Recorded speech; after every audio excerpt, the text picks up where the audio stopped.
కొణిదెల పవన్ కళ్యాణ్ అమ్మ కడుపున ఆఖరివాడిగా పుట్టిన అందరికీ మంచి చేయాలి, మేలు జరగాలి అనే విషయంలో ముందువాడుగా ఉంటాడు. తన గురించి కంటే జనం గురించి ఎక్కువగా ఆలోచించే మనస్తత్వం నా తమ్ముడు కళ్యాణ్ బాబుది. ఎవరైనా అధికారంలోకి వచ్చాక ప్రజలకు ఏదైనా చేయాలనుకుంటారు.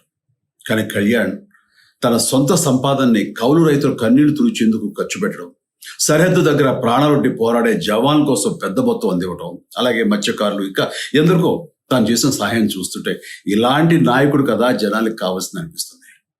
ఒక రకంగా చెప్పాలంటే సినిమాలోకి తను బలవంతంగా వచ్చాడు, రాజకీయాల్లో మాత్రం ఇష్టంతోనే వచ్చాడు. ఏ తల్లికైనా తన కొడుకు కష్టపడుతుంటే గుండె తరుక్కుపోతుంది.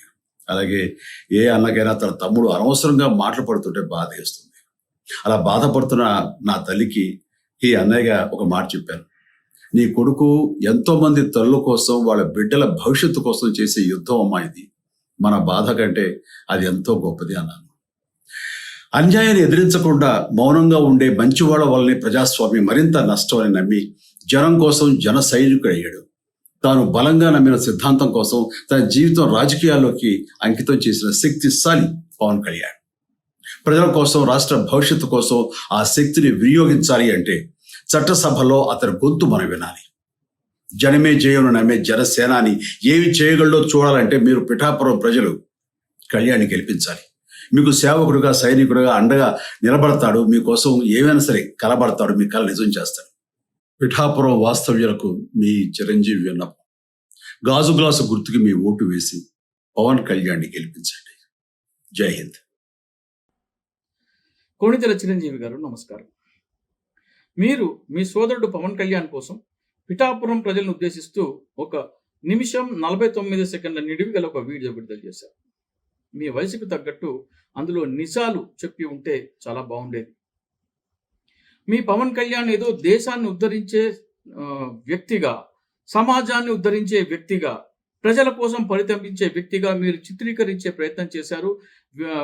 ఆత్మహత్య చేసుకున్న రైతులకి డబ్బులు పంచుతున్నట్టు కూడా మీరు చెప్పారు. అందులో చిరంజీవి గారు వాస్తవానికి పవన్ కళ్యాణ్ క్రియాశీలక సభ్యత్వాల పేరు మీద ఒక కార్యక్రమం తీసుకొచ్చారు. ఆ సభ్యత్వాల నమోదు చేయించుకోవడానికి 500 రూపాయలు కార్యకర్త కడితే దాదాపు 1500 రూపాయలు పవన్ కళ్యాణ్ తన కష్టార్జితం కడతాడని 2వ శ్రేణి నాయకులు చెప్పిన వీడియోలు ఉన్నాయి. దయచేసి అది గమనించండి. 500 రూపాయలు కార్యకర్త కడితే 1500 రూపాయలు పవన్ కళ్యాణ్ దానికి జోడించి ఇన్సూరెన్స్ ప్రీమియం కడతారు, 5 లక్షల ప్రమాద బీమాకి అని చెప్పేసేసి మీ పార్టీ అంటే Janasena party general secretary Bolisetti Satya, Shivashankar, Vivek Babu, Paganati Ramadevi ఇట్లా కోకొల్లలుగా ప్రచారం చేయించారు. కార్యకర్త ఒక 500 చెల్లిస్తే పవన్ కళ్యాణ్ తన కష్టార్జితం 1500 జోడించి ఇన్సూరెన్స్ కడతారని. దానికి తగ్గట్టుగా పవన్ కళ్యాణ్ తన కష్టార్జితం జోడించి చెల్లిస్తున్నట్టుగా ఇన్సూరెన్స్ కంపెనీలకి పవన్ కళ్యాణ్ చెక్కులు ఇస్తున్నట్టు పవన్ కళ్యాణ్ స్వయాన వీడియోలు, ఫోటోలు విడుదల చేశారు. 5 లక్షల ప్రమాద బీమాకి మీ పవన్ కళ్యాణ్ గారు చెప్తున్న లెక్క ప్రకారము 2000 రూపాయలు ఇన్సూరెన్స్ ప్రీమియం చెల్లిస్తున్నట్టు ప్రచారం చేసుకుంటే వాస్తవానికి 120 రూపాయలకి ఫోన్ పేలో, గూగుల్ పేలో ప్రమాద బీమా 5 లక్షల ప్రమాద బీమా అందుబాటులో ఉంది కేవలం 120 రూపాయలకి. దయచేసి ఒకసారి మీ స్మార్ట్ ఫోన్లో ఫోన్ పేకి వెళ్ళి యాక్సిడెంట్ ఇన్సూరెన్స్కి వెళ్ళి చూడండి. 5 లక్షల ప్రీమియం కేవలం 249 రూపాయలు. సమీప పోస్ట్ ఆఫీస్కి ఎవరైనా పంపించండి, లేదా గూగుల్లో సెర్చ్ చేయండి. 299 రూపాయలకి 10 లక్షల ప్రమాద బీమా ఉంది. మరి పవన్ కళ్యాణ్ గారు ఏ ఇన్సూరెన్స్ కంపెనీకి 2000 రూపాయలు చెల్లించి కేవలం 5 లక్షల ప్రమాద బీమా చేసుకుంటున్నారు? అయితే ఆ ఇన్సూరెన్స్ కంపెనీ అన్నా జనసేన పార్టీని, పవన్ కళ్యాణ్ని మోసం చేసి ఉండాలా, లేకపోతే పవన్ కళ్యాణ్ అయినా కార్యకర్తలను మోసం చేస్తుండాలా? ఇన్సూరెన్స్ కంపెనీని అంత భారీగా ఏం మోసం చేయవు చిరంజీవి గారు. 3 సంవత్సరాల పాటు సాగిన ఈ కార్యక్రమంలో దాదాపు 12 లక్షల మంది క్రియాశీలక సభ్యత్వాలు తీసుకుంటే ఒక్కొక్క సభ్యుడి దగ్గర దాదాపు 400 రూపాయలు మీ తమ్ముడు మిగుల్చుకున్నాడు. మీరు డబ్బు కట్టండి, మరికొంత నాకు కష్టార్జితం జోడించి చెల్లిస్తా అని చెప్పే వ్యక్తి ఎప్పుడు దోచుకోడు. దానకర్ణుడు ఎప్పుడు దోపిడీదారు కాదు. మీ తమ్ముడు నమ్మక ద్రోహం చేయించి అమాయక కార్యకర్తలను నమ్మించి ఒక్కొక్కరి దగ్గర 400 రూపాయల చొప్పున దోచుకుని దాదాపు 48 కోట్ల రూపాయల దోపిడీకి పాల్పడ్డాడు చిరంజీవి గారు. ఆ 48 కోట్లలో నుంచే మహా అయితే ఒక 1000 మంది రైతులకి పంచింటాడు. 1000 మంది రైతులకు పంచితే 10 కోట్లు అవుతుంది. ఇంకా 38 కోట్ల జేబులో ఉన్నాయి. ఆటో తోలుకునే వాళ్ళు, కూలి పనులు చేసుకునే వాళ్ళు, ఇడ్లీ బండ్లు, టీ స్టాల్లు చేసుకునే వాళ్ళు కూడా వాళ్ళ కష్టార్జితం, వాళ్ళ పిల్లల నోటికి చేరాల్సిన, వాళ్ళ పిల్లల ఆనందానికి చేరాల్సిన డబ్బులు తీసుకొచ్చి పవన్ కళ్యాణ్కి చెల్లిస్తే పవన్ కళ్యాణ్ వాళ్ళని కూడా నయ్యవంచన, నమ్మక ద్రోహం చేసి దోచుకున్నారు. ఏ మొహం పెట్టుకుని చిరంజీవి గారు మీరు చెప్తున్నారు మా తమ్ముడు రైతులు ఆత్మహత్య చేసుకునేట్టు కష్టార్జితం పంచాడని? ఆ కార్యకర్త చనిపోతే ఇన్సూరెన్స్ కంపెనీ వాళ్ళు కదా చెల్లించేది. ఇన్సూరెన్స్ చేయిస్తే ఆ వ్యక్తి చనిపోతే ఇన్సూరెన్స్ కంపెనీ చెక్కులు ఇస్తే పవన్ కళ్యాణ్ నా కష్టార్జితం పంచుతున్నా అంటున్నాడు. ఆ కుటుంబ సభ్యుల చేత పాదాలకి దండం పెట్టించుకున్నాడు. అంతటి నికృష్టం నేను ఎక్కడా చూడలేదు చిరంజీవి గారు. వాళ్ళ డబ్బు, వాళ్ళ కుటుంబానికి చేరాల్సిన డబ్బు వాళ్ళ కుటుంబానికి అందజేస్తూ తన కాళ్ళకి దండం పెట్టించుకున్నారు, ఇన్సూరెన్స్ డబ్బులు వాళ్ళకిస్తూ. మీరు చెప్పారు సైనికులకి భారీ మొత్తంలో డబ్బులు ఇచ్చారని. పుల్వామా దాడి జరిగి 44 మంది సైనికులు చనిపోతే మీ పవన్ కళ్యాణ్ మనసు చలించలేదు సైనికులకి డబ్బులు ఇవ్వడానికి. జమ్మూ కాశ్మీర్లో సైనిక శిబిరంలో ఊరిపై దాడి జరిగి 18 మంది సైనికులు చనిపోతే మీ పవన్ కళ్యాణ్ మనసు చలించలేదు. కనీస సంతాప ప్రకటన కూడా చేయలేదు. ఈ 2 సందర్భాల్లో పఠాన్కోట్ ఎయిర్ బేస్లో దాడి జరిగినప్పుడు కానీ, ముంబై దాడులప్పుడు కానీ మీ పవన్ కళ్యాణ్ మనసు చలించలేదు సైనికులకు డబ్బులు డొనేషన్ ఇవ్వాలని. కానీ మోడీ, అమిత్ షా చుట్టూ, ఆఫీస్ చుట్టూ చక్కర్లు తిరుగుతుంటే అపాయింట్మెంట్ దొరక్క దిక్కు తోచని పరిస్థితుల్లో అప్పుడు తట్టింది ఆయనకి సైనిక్ వెల్ఫేర్ బోర్డుకి ₹1 కోటి విరాళం ఇవ్వాలని. విరాళమేమో సైనిక్ వెల్ఫేర్ బోర్డుకి ఇస్తారు, ట్వీట్ ఏమో మోడీని, అమిత్ షాని ట్యాగ్ చేస్తారు. సైనిక్ వెల్ఫేర్ బోర్డుకి విరాళం ఇచ్చిన సంగతి మోడీకి ఎందుకు తెలియపరుస్తున్నారు మీ తమ్ముడు? నాకు అపాయింట్మెంట్ ఇవ్వండి, నేను కూడా దేశభక్తుడు మారిపోయాను, సైనికుల కోసం నేను కూడా డబ్బులు ఇస్తున్నాను, నాకు అపాయింట్మెంట్ ఇవ్వండి అని చెప్పేందుకు చెప్పారా? చిరంజీవి గారు మీరు పార్టీ పెట్టారు, మీకు 78 లక్షల మంది ఓటేశారు. నేను పార్టీని కాంగ్రెస్లో విలీనం చేస్తున్నాను అని వారి సమ్మతి తీసుకున్నారా మీరు? మీకు 18 సీట్లు ఇచ్చింది ఓటర్లు. మీరు డబ్బు ఎంతైనా ఖర్చు పెట్టి ఉండొచ్చు, మీ డబ్బు ఖర్చు పెట్టినంత మాత్రాన ఓట్లు పడవు. వారి సమ్మతి ఉందా మీకు కాంగ్రెస్ పార్టీలో విలీనం చేయడానికి? మీ తమ్ముడు కూడా నేను తెలుగుదేశానికి సపోర్ట్ ఇస్తున్నాను అని చెప్పి వాళ్ళకి ఓటేండి నాది పూచి అని, బీజేపీ ప్రత్యేక హోదా ఇవ్వకపోతే నాకు ఎంపీలు లేరు కదా అని రప్పించుకుంటాడు. 2019 ఎన్నికల్లో కూడా రేపు ఎన్నికలకి బీఫామ్ నామినేషన్కి ఆఖరి రోజున వరకు బీఫామ్ ఇవ్వడు మీ తమ్ముడు. అంటే కేవలం గెలవకూడదు అభ్యర్థి, ఓట్లు మాత్రం చీలాలి. ఎన్నాళ్ళు మోసం చేస్తారు చిరంజీవి గారు? మీరు మీ మెగా కుటుంబం ఆంధ్రప్రదేశ్లో యువతకి వ్యక్తి పూజ, మానసిక రోగం అనే సైకలాజికల్ డిసార్డర్ ఇంజెక్ట్ చేశారు నరాన.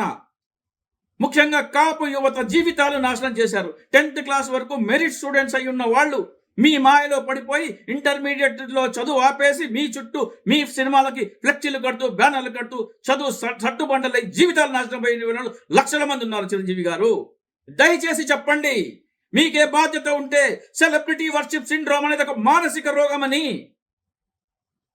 మీరు ఆరాధిస్తున్నంత ఆరాధ్యులకు మేము పాత్రలం కామని, ఒక రైతు, ఒక వైద్యుడు, ఒక ఉపాధ్యాయుడు, ఒక ఇంజనీరు, ఒక సైంటిస్టు వీళ్ళందరినీ గౌరవించిన తర్వాత చిట్ట చివరిగా మా దగ్గరికి రమ్మని చెప్పే నైతిక హక్కు, నైతిక ధైర్యం మీకుందా? కళామ తల్లి ముద్దు బిడ్డలు అంటారు. వైద్యం చేసేవాళ్ళు వైద్యనాథ్ ముద్దు బిడ్డలు, విద్య చెప్పేవాళ్ళు సరస్వతి మాత అట్లా అంటే ఇంజనీర్లు అందరూ. ఇది కట్ చేసుకోండి, మళ్ళీ ఎడిట్ చేసుకోండి. సినిమా వాళ్ళందరూ కళామ తల్లి ముద్దు బిడ్డలు అంటారు. ప్రపంచంలో మీరే ముద్దు బిడ్డలు ఎవరు లేరా? ఇంజనీర్లు ఉన్నారు, విశ్వకర్మ ముద్దు బిడ్డలు. విద్యాబోధన చేసేవాళ్ళు సరస్వతి తల్లి ముద్దు బిడ్డలు. ఆరోగ్యం వైద్యులేమో ధన్వంతరి ముద్దు బిడ్డలు. ప్రతి రంగానికి ఒక దైవం ఉంది. అందరూ ముద్దు బిడ్డలే, మీరేమి ఆకాశం నుంచి ఊడిపడలేదు. మీరేదో దైవాంశ సంబూతులని ఏదో చెప్తుని యువతని తప్పుదోవని పట్టిస్తారు. మీరు ఏనాడైనా చెప్పారా? ఎవడైనా సరే నా దగ్గరికి ఆటోగ్రాఫ్కి వచ్చేవాడైనా సరే, ఎవడైనా సరే నా ఆడియో ఫంక్షన్కి కానీ మా సక్సెస్ మీట్కి కానీ వచ్చేవాడు మీ టీచర్ బర్త్డే చేసి, మీ డాక్టర్ బర్త్డే చేసి, ఒక రైతు బర్త్డే చేసి, ఒక సైనికుడు సత్కరించి చిట్ట చివరిగా నా దగ్గరికి రా అని చెప్పే మీ కనీస నైతిక విలువ లేదు. సమాజంలో వాళ్ళందరి తర్వాత చిట్ట చివరిన మీ స్థాయి. మీరు ఓన్లీ ఒక ఎంటర్టైనర్, మొహానికి రంగులేసి తై తగ్గలాడే ఒక ఎంటర్టైనర్ మాత్రమే. మీ ఎంటర్టైన్మెంట్ ఒక వ్యక్తి పూజ మానసిక రోగంగా మార్చి ఇంజెక్ట్ చేసి చేసి చేసి చేసి మీరు గొప్ప వ్యక్తులని, సమాజాన్ని ఉద్ధరించే వ్యక్తులని తప్పుదో పట్టిస్తున్నారు. మీకు సమాజం పట్ల మీకు కానీ మీ తమ్ముడికి కానీ ఏనాడైనా సమాజంలో ప్రజల మధ్యలో కూర్చొని ఒక రాజకీయ నాయకుడు అంటే ప్రజలతో మమేకం అవ్వాలి. మీ తమ్ముడేమో తలుపుడు బిడాయించుకొని ఏడాదికి 365 రోజులు ఉంటే 5 రోజులు మాత్రమే ప్రజల్లో ఉండి 360 రోజులు రూమ్లో తలుపులు వేసుకుని పుస్తకాలు చదువుతా అని చెప్తాడు. ఏ రకంగా రాజకీయ నాయకులు మీరు? మీ సినిమా వ్యామోహం, కాపుకుల వ్యామోహాన్ని క్యాష్ చేసుకుని డబ్బులు దండుకోవడం కోసం పార్టీలు పెట్టి, పార్టీలను మళ్ళీ విలీనం చేసి ఇటు ఓటు వేయండి అటు ఓటు వేయండి అని ప్రజలను మభ్యపెడుతూ డబ్బులు సంపాదించుకునే ఒక వేషకొట్టే హీనమైన వ్యాపారం మీరు చేస్తున్నది. నయవంచన ఆపండి, నమ్మక ద్రోహం ఆపండి. పార్టీలు పెడితే ప్రజల మధ్యలో ఉండండి. సలహా సూచనలు వద్దంట మీ తమ్ముడికి. గాడిదలుగా ఆయన పార్టీ పెట్టారా? చంద్రబాబు నాయుడు ఆదేశమే ఆయన సలహానా? లేకపోతే రాజకీయ నాయకుడు అంటే సలహాలు తీసుకోవాలి, తీసుకుని తీరాలి. సలహాలంటే సమాజం నుంచి వచ్చిన కష్టాలకి పరిష్కారాలు వస్తాయి. సలహాలంటే సమాజం నుంచి వస్తాయి. అవి ఒక సమస్య ఉంటే దానికి పరిష్కారం అక్కడి నుంచే వస్తుంది. నేను మాట్లాడను, నేను కలవను, గాజులు కావడానికి పార్టీ పెట్టారా మీరు? ఏమని చెప్పాడు మీ తమ్ముడు? తెలుగుదేశం వైసీపీకి వ్యతిరేకంగా భిన్నమైన పార్టీగా అవతరిస్తామని చెప్పి పెట్టి, మొదటి ఎన్నికల్లో తెలుగుదేశానికి ఊడిగం చేసి, రెండో ఎన్నికల్లో విపక్ష ఓటు చేసేందుకు కుట్ర చేసి, మళ్ళీ ఇప్పుడు తెలుగుదేశం ఊడిగం చేయమంటున్నారు. సిగ్గుండాలి చిరంజీవి గారు, సిగ్గుండాలి. ఒక స్థాయి ఉంటుంది, ఒక లిమిట్ ఉంటుంది దేనికైనా సరే. నమ్మకానికి, నమ్మక ద్రోహానికి, నయ వంచనకి, దగాకోరుతనానికి ఒక లిమిట్ ఉంటుంది. అవన్నీ దాటేశారు మీరు. దయచేసి ఆలోచించుకోండి ఒకసారి దేవుడి ముందర నిలబడి మీరు చేస్తున్నది నిజమా? ఎంతమంది ఉసురు కొట్టారు మీరు? ఎంతమంది బిడ్డలకి చేరాల్సిన డబ్బు దాచుకొని కడుపు కట్టుకొని మీకు దానం చేస్తే ఆ డబ్బు మీరు దేనికి వాడుతున్నారు? ఈరోజు టికెట్లు ఎవరికి ఇచ్చారు? 21 స్థానాల్లో పోటీ చేస్తుంటే 11 మంది వేరే పార్టీ వాళ్ళకి టికెట్లు ఇచ్చారు. ఆ కాటికి పార్టీ పెట్టడం ఎందుకు? దయచేసి నయవంచన ఆపండి. ఆంధ్రప్రదేశ్ ప్రజలారా, ఈ మెగా కుటుంబం అనేది వాళ్ళు రాజకీయ చరిత్ర చూస్తే చిరంజీవి గారు 78 లక్షల మందిని మోసం చేసి కాంగ్రెస్ పార్టీలో విలీనం చేయటం, పవన్ కళ్యాణ్ 10 సంవత్సరాల రాజకీయ ప్రస్థానంలో టీడీపీ కూడా చేస్తే వీళ్ళు మెగా ఫ్యామిలీ కాదు దగా ఫ్యామిలీ అని గుర్తించి అందరూ వీళ్ళని ఘోరాతి ఘోరంగా ఓడించి గుణపాఠం చెప్పాలని విజ్ఞప్తి చేస్తున్నాను. జై హింద్.